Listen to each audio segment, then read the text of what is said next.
El tema que vamos a abordar es el de las tasas combinadas. En él encontraremos dos subtemas, el de las tasas reales y el de las tasas netas.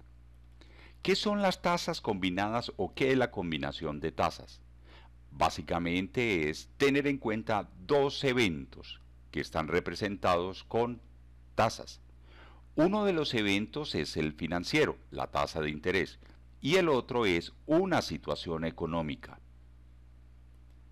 Antes de iniciar el tema de combinación de tasas, recordemos algunos aspectos y conceptos que son importantes y vitales en la solución de este tipo de ejercicio.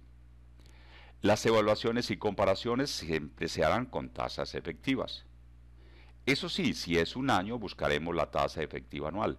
Si es un trimestre, la tasa será trimestral. Ahora, las tasas de inflación, depreciación y apreciación tienen que concordar con el periodo de la inversión o del crédito. No así las tasas de interés, las cuales pueden venir presentadas de cualquier manera. No obstante, tendremos que hacer la conversión para ubicar la tasa en el mismo periodo en que se está haciendo la evaluación. Un aspecto clave, las tasas efectivas no se suman, se multiplican, aunque en Colombia es común encontrar principalmente los bancos que toman tasas efectivas y le suman puntos efectivos.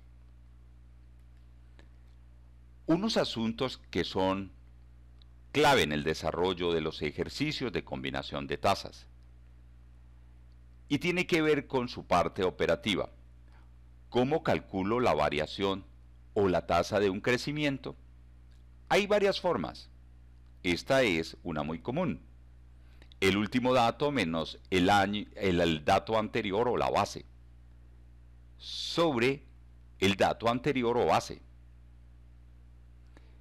Hagámoslo más claro.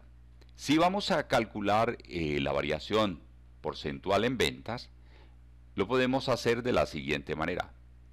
Ventas del año 2019 menos ventas del año 2018 sobre las ventas del año 2018. El año base es 2018.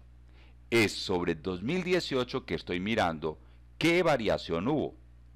Cuando me refiero a variación, estoy indicando un aumento o una disminución. Y si es la tasa representativa del mercado, si es la tasa de cambio de pesos colombianos por dólar, pues la situación no cambia. Tasa representativa del mercado 1, que será la más reciente, tasa representativa del mercado 0, que será la base, que es la tasa sobre la cual se quiere mirar cuánto ha cambiado. Bien, iniciemos con las tasas reales. Y para arrancar en este tema, toquemos la inflación. ¿Qué es la inflación? Es la pérdida de poder adquisitivo del dinero o de la moneda de un país. ¿Cómo se ve esto? Sencillo. Los precios de los productos y los servicios son superiores en el tiempo. Por eso es común que oigamos de que todo está más caro, que los productos y los servicios se han encarecido. Se acostumbra por parte de la gerencia y los analistas a indicar crecimientos o rendimientos efectivos cuando no se ha considerado la inflación. Un crecimiento o una rentabilidad es real cuando se tiene en cuenta el efecto de la inflación. El análisis sin incorporar la inflación se queda en mitad de camino. ¿Cuándo vamos a hacer evaluaciones con inflación? Lo primero que tenemos que tener en cuenta es que estos análisis y evaluaciones donde se incorpora la inflación son a nivel interno, es decir, tiene que ver con la moneda nacional, con Colombia. Nosotros haremos análisis sobre rubros de los estados financieros, principalmente sobre ventas y utilidad, que son tal vez los rubros más comunes y más importantes, y también sobre las inversiones que se realicen en pesos colombianos. Ahora veamos un ejemplo de inflación. Si yo invierto 20 millones a 3 meses y al final de ese periodo la institución financiera me entrega 20.293.140 pesos, ¿qué tasa real de rentabilidad obtuve si en ese trimestre hubo una inflación del 0,98? Nos acompaña aquí la fórmula que tenemos que utilizar para hallar la tasa real. Observemos, el dato de la inflación lo tenemos. Nos están preguntando por la tasa real.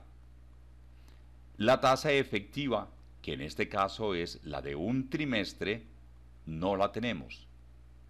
No obstante, tenemos la información de la inversión inicial, 20 millones, y el resultado de esa inversión, es decir, el capital más los intereses. Con estos dos datos entonces podemos calcular cuál fue la tasa efectiva. Hay varias formas. Veamos algunas. Primero, la de la rentabilidad. ¿Cómo obtenemos rentabilidad? Midiendo lo que nos ganamos en relación con lo que invertí. Esto es entonces 293.140 pesos, que fue lo que me gané, sobre los 20 millones de pesos que invertí. La tasa que nos da es el 1,4657% trimestral. Otra forma sería calculando con valor presente y valor futuro. Veámoslo. Tenemos el valor presente, 20 millones. El valor futuro, 20.293.140, y un periodo de un trimestre. ¿Cuál es la tasa trimestral? La tasa trimestral es 1,465700. ¿Habría otra forma? Sí, la que vimos anteriormente, la de la variación. ¿Cómo sería con la variación? La variación sería el último valor, 20.293.140, menos el primero o el dato base, 20 millones, sobre el dato base. Y esto nos da la misma tasa. Teniendo la tasa efectiva, la inflación, podemos entonces calcular la tasa real. La tasa real en este caso es igual a 1 más la efectiva dividido 1 más la inflación del 0,98% para ese trimestre. A esta fórmula le restamos 1 y encontramos que el resultado es 0,480986% trimestral. ¿Qué significa? Significa que yo me gané efectivamente el 1,4657. Sin embargo, si considero el poder adquisitivo de la moneda y la pérdida que ello representa la inflación, encuentro que realmente lo que pude superar esa pérdida de poder adquisitivo fue en 0,480986. Ahora veamos la depreciación. La depreciación o la devaluación, como se conoce comúnmente, es la variable con la cual podemos medir nuestra economía contra la de otro país. Se produce la devaluación cuando nuestra moneda, en este caso el peso colombiano, pierde valor con respecto a otra. En operaciones en moneda extranjera es costumbre indicar costos de créditos o rendimientos efectivos sin haber considerado la devaluación, y esto es un error. Un costo de un crédito o la rentabilidad de una inversión es real cuando se tiene en cuenta el efecto de esa devaluación. Veamos ejemplo para que podamos entender. Estas zapatillas hace 5 meses costaban o fueron importadas en $220. En ese momento la tasa representativa era de 3.050. Luego entonces en el almacén la encontrábamos a un precio de 671.000 pesos colombianos. Hoy cuestan los mismos 220, pero la tasa representativa del mercado es de 3.680. Entonces las zapatillas valen 809.600 pesos. Este es el efecto de la inflación. También podemos mirar la devaluación y la revaluación desde otros datos, estos reales. 27 de enero de 2020, por un dólar se daban 3.366 pesos con un centavo. El 20 de marzo, por el mismo dólar, se estaban entregando 4.153 pesos con 91 centavos. Es decir, había habido un aumento del 23,41%. Ese aumento lo conocemos con el nombre de devaluación o depreciación. Tomando como referencia ese 20 de marzo, en ese momento por un dólar se daban los 4.153,91. ¿Qué pasó 3 días después? Por el mismo dólar se daban 4.076 pesos con 96 centavos. En esos 3 días hubo una disminución del 1,85% en la tasa representativa del mercado. Esto nos está mostrando que hubo una revaluación o una apreciación. ¿Dónde vamos a hacer evaluaciones con la devaluación o la revaluación? Siempre será sobre operaciones donde existan monedas diferentes a la nacional. En el caso de Colombia es frecuente que las operaciones se realicen en dólares. Cada que hayan créditos en dólares utilizaremos la tasa real, incluyendo la devaluación. Si hay inversiones en dólares, también vamos a hacer análisis de la tasa real utilizando la devaluación. Veamos un ejemplo de devaluación. ¿Qué crédito es menos costoso en igualdad de condiciones? ¿Uno en dólares a una tasa del 4,5% anual trimestre vencido o uno en pesos a una tasa del 10% anual trimestre anticipado? Para el siguiente año se espera una depreciación del 5%. Empecemos el análisis. Nosotros sabemos que para evaluar, comparar y tomar decisiones necesitamos tasas efectivas. Como nos están indicando que la depreciación es del 5% para un año, haremos la evaluación a un año, entendiendo que el crédito que se está solicitando podría tener esa duración. Ahora, vamos a ver el crédito en pesos colombianos. Veamos las tasas. Este crédito está pactado a una tasa anual trimestre anticipado del 10%. Hallamos la tasa periódica dividiendo por 4. Teniendo esa periódica, calculamos la efectiva. Ya con la tasa efectiva, en pesos colombianos, hacemos el mismo procedimiento con la deuda en dólares. La tasa que nos han entregado en dólares es el 4,5% anual trimestre vencido. Hallamos la tasa periódica y a partir de esa periódica hallamos la tasa efectiva anual. Si el análisis lo dejáramos únicamente entre las tasas efectivas, por supuesto hay una distancia enorme en el costo del crédito en moneda colombiana con respecto al costo del crédito en moneda extranjera.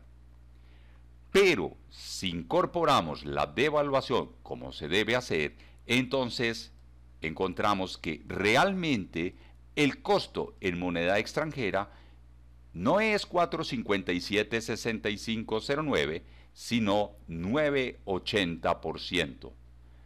Sale de utilizar la fórmula para calcular las tasas reales cuando se incorpora la devaluación. Al igual que las anteriores, siempre se debe utilizar la tasa efectiva para el periodo de análisis. Podría surgir la pregunta, de qué pasa cuando hay revaluación o cuando hay apreciación, que es el otro término. Simplemente le cambiamos el signo, quitando el más y poniendo el signo negativo. Siempre que se haga evaluación de un crédito en moneda colombiana versus un crédito en moneda extranjera, el análisis se debe hacer pesos colombianos con tasa efectiva anual, dólares o moneda extranjera con tasa real.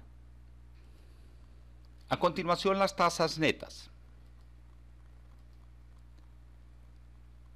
El pago de impuestos genera un efecto tanto en el costo de un crédito como en la rentabilidad de una inversión. En las inversiones, habitualmente están sujetas al pago de retención en la fuente. ¿Qué es la retención en la fuente? Es un mecanismo con el cual se anticipa el pago de impuestos. La retención en la fuente se cobra sobre los rendimientos financieros.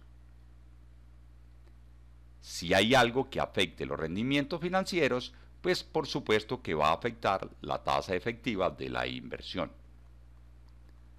En el caso de los créditos, los intereses pagados disminuyen la base para el cálculo del impuesto de renta. Ese beneficio se considera como un menor costo del crédito. ¿Cómo se calcula la tasa neta? A la tasa efectiva le quitamos el efecto del impuesto o del mecanismo de impuestos. ¿Dónde vamos a hacer evaluaciones con la tasa neta? En las inversiones, donde los impuestos y mecanismos de impuestos tienen un efecto negativo. Así las cosas, una inversión no solo tiene efecto negativo por los impuestos o mecanismos de impuestos, sino también por la inflación. Y en los créditos, el efecto es positivo, porque en la medida en que se pagan intereses, menor es la cantidad de dinero que se van a pagar por impuesto de renta. Veamos un ejemplo de inflación y retención en la fuente. A Juan no le cuadra por qué el banco le entregó 53.014.985,65 por una inversión que hizo hace un año y sobre la cual el banco le había ofrecido una tasa del 6% anual semestre anticipado. Juan había invertido 50 millones y el banco le había informado que estas inversiones estaban sujetas a retención en la fuente. Si en ese año hubo una inflación del 5,23, ¿qué rentabilidad real obtuvo Juan? Bien, el ejercicio tiene dos partes. La primera, ¿qué es lo que no le cuadra a Juan? ¿Cuánto estaba esperando recibir Juan? Y la segunda, la pregunta concreta, ¿de cuál fue la rentabilidad real? Empecemos. Lo primero, la tasa que le habían prometido a Juan era una tasa del 6% anual semestre anticipado. Si yo calculo la periódica, es del 3% y con ella calculo la efectiva anual. ¿Por qué razón calculo la efectiva anual? Porque me están hablando de que la inversión fue a un año. Adicionalmente, porque cuando me indican acerca de la inflación, me están indicando que esta inflación fue la de un año. Así las cosas, a Juan le debían pagar 6,2812,20. Es decir, a Juan tendrían que darle 3.140.610 pesos de intereses. Pero no le entregaron ese valor. ¿Por qué razón? Porque sobre este valor el banco cobró el 4% de retención en la fuente. Es decir, debía recibir 3.140.000 610 pesos. Le retuvieron 125.624. Recibió neto la suma de 3.014.986 pesos, que es justamente el valor que el banco le entregó. Su descontento o descuadre en las cuentas es por el valor de la retención en la fuente. Esto quiere decir que Juan ya tiene la tasa neta, porque le entregaron el valor neto. Vamos a averiguar entonces cuál fue esa tasa neta. ¿Cómo calculamos la tasa neta? Una manera es mirando la rentabilidad. Otra es aplicando directamente la fórmula, como lo vamos a hacer en este caso. La fórmula es la I efectiva de un año, porque la inversión duró un año, multiplicado por 1 menos la retención en la fuente. Es decir, que a Juan solo le pagaron el 6,029971% en un año, aunque él esperaba 6,281220%.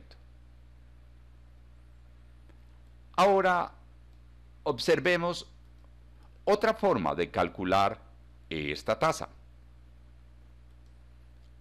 Con valor dinero en el tiempo. El valor presente es 20 millones. El valor futuro, es 50 millones. El valor futuro es 53.014.985,65. El periodo es 1. Y ahora entonces calculamos la tasa de interés. Y la tasa de interés nos da 6,029971%. Teniendo ya la tasa neta, entonces no tendremos dificultad para calcular la tasa real de la inflación. Dijimos que una inversión, además de verse afectada por la retención en la fuente, se veía afectada por la inflación. Con esta fórmula podemos incorporar los dos eventos. Veamos entonces cuál es la tasa real.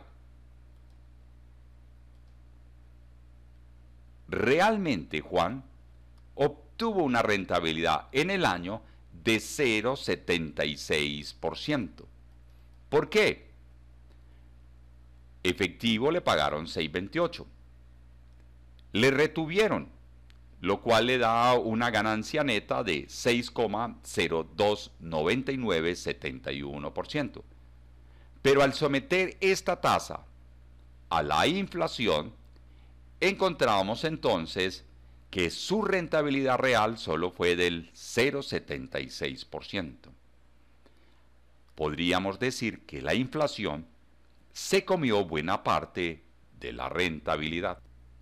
Ahora vamos a mirar el costo real de los créditos, específicamente a observar el efecto de los gastos financieros o intereses que pagamos por los créditos en el pago de impuesto de renta. Para ello vamos a suponer que una empresa tiene 15.000 millones de capital. En este caso, la empresa no tiene deuda, es decir, los 15.000 millones son el aporte total de los dueños. En este otro caso, la empresa tiene los mismos 15.000 millones de capital, pero los dueños solo están poniendo 10.000, es decir, los otros 5.000 son créditos de los bancos a una tasa del 12%. El análisis lo vamos a hacer desde el estado de resultados. Aquí está la utilidad operativa y partimos de esa misma utilidad operativa para los dos casos. En esta empresa, como no hay gastos financieros, no hay deuda, entonces la utilidad antes de impuestos es la misma utilidad de operación. Aquí sí hay deuda y nosotros pagamos el 12% de 5.000 millones en un año. Eso nos da un pago de 600 millones de pesos. A la utilidad que habíamos tenido por la operación le restamos los 600 millones de intereses, lo que nos da 7.080 millones de utilidad antes de impuestos.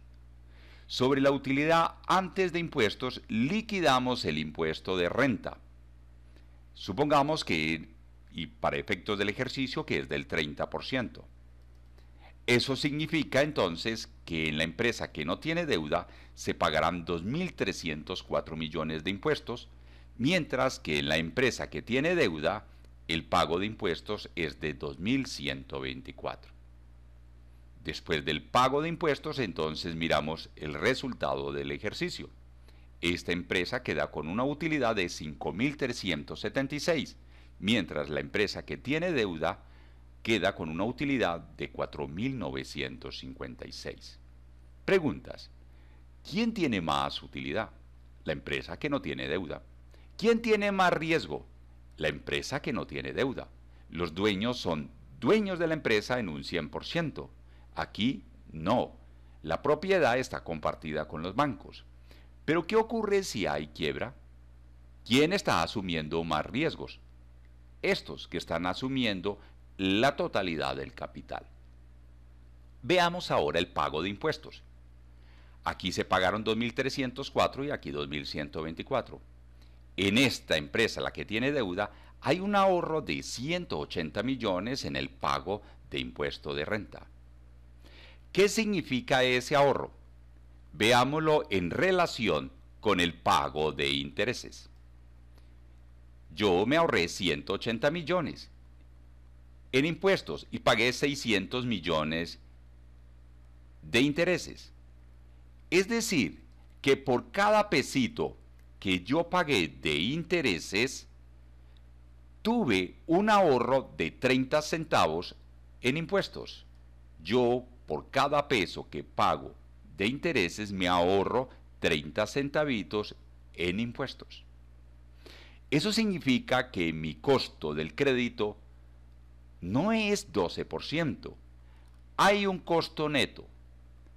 ¿Cuál es ese costo neto? Recordemos la fórmula de tasa neta. La tasa neta es el costo efectivo multiplicado por 1 menos el porcentaje de impuestos. Calculemos entonces la tasa neta. Tasa neta es igual a la tasa efectiva, que en este caso es del 12%. La vamos a multiplicar por 1 menos el impuesto. Ya lo dijimos, hemos tomado para este ejercicio el 30%. ¿Cuál es el costo neto entonces de este crédito? El costo neto es del 8,4%. El costo efectivo es del 12%. Esta diferencia es lo que implica al pagar intereses en la reducción en el pago de impuesto de renta. Cierto es que tengo una salida de 600 millones por intereses, pero también tengo un beneficio de 180 al disminuir la salida en impuesto de renta.